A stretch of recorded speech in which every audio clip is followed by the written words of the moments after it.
बात करते हैं प्रेजेंटेशन की। तो प्रेजेंटेशन बहुत वर्टेक्स होना चाहिए। होते हैं मोस्टली 50% ट्विंस जो होते हैं वर्टेक्स प्रेजेंटेशन में होते हैं दोनों। First vertex and the second breach 30% होते हैं। First breach and the second vertex 10% होते हैं। बोथ ब्रीच 10% होते हैं। तो नॉर्मल वेजाइनल डिलीवरी हो जाती है तुम्हारा फर्स्ट ब्रीच हो या फिर फर्स्ट वर्टेक्स हो या फिर सेकंड ब्रीच हो या फिर दोनों वर्टेक्स में हो। और अदरवाइज़ अगर तुम्हारा फर्स्ट ब्रीच है और सेकंड वर्टेक्स है और दोनों ब्रीच में है तो सिजेरियन सेक्शन होना ज़रूर होगा ही होगा।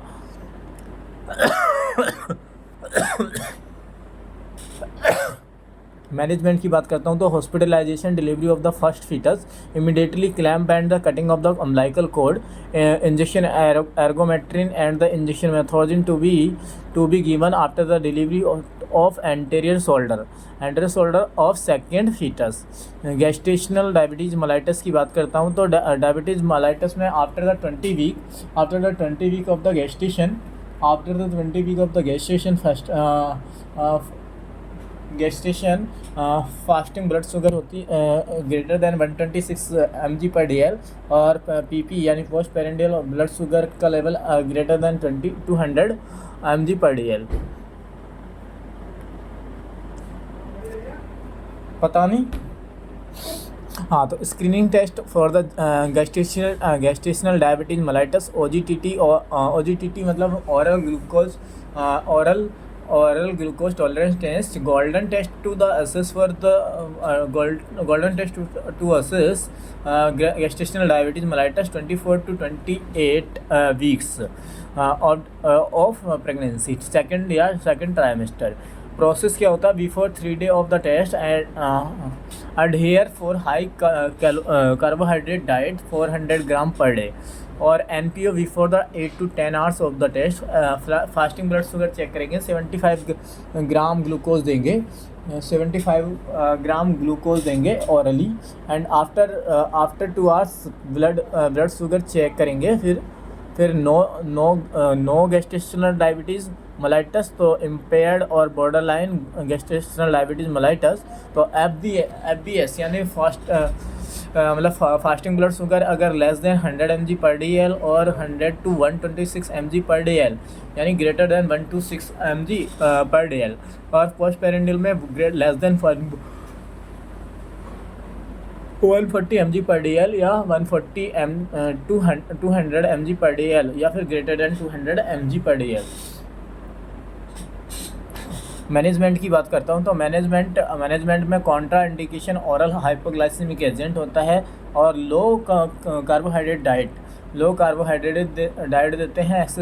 एक्सरसाइज, स्विमिंग और ब्रिस्क वॉकिंग कर सकते हैं। इंसुलिन थेरेपी दे सकते हैं। During the labour injection insulin 10 international unit plus 1000 ml D5 water के साथ और 100 ml पर आवर्स देते हैं। न्यूनेट में हाइपोग्लाइसेमिक फिटस मैक्रोसोमिया और विक साइज होता है। ऑब्स्टेट्रिकल प्रोसीजर की बात करता हूँ तो वैक्यूम डिलीवरी कराता हूँ और expulsion of the fetus via the vacuum.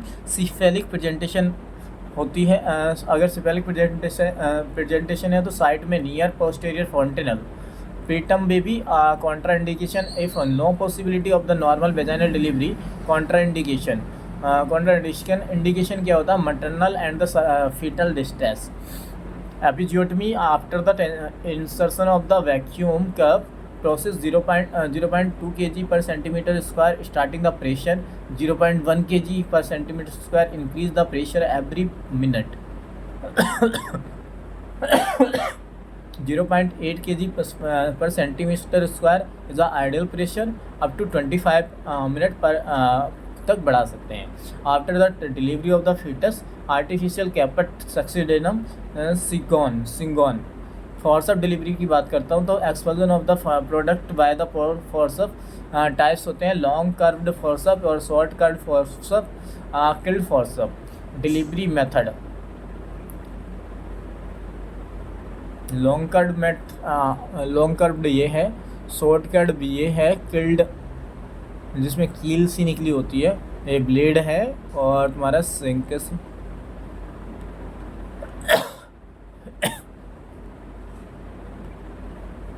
Dark फोर्सअप। Indication की बात करता हूँ, maternal and the fetal distress, preterm delivery are mostly breech presentation, contraindication, no possibility of the normal vaginal delivery।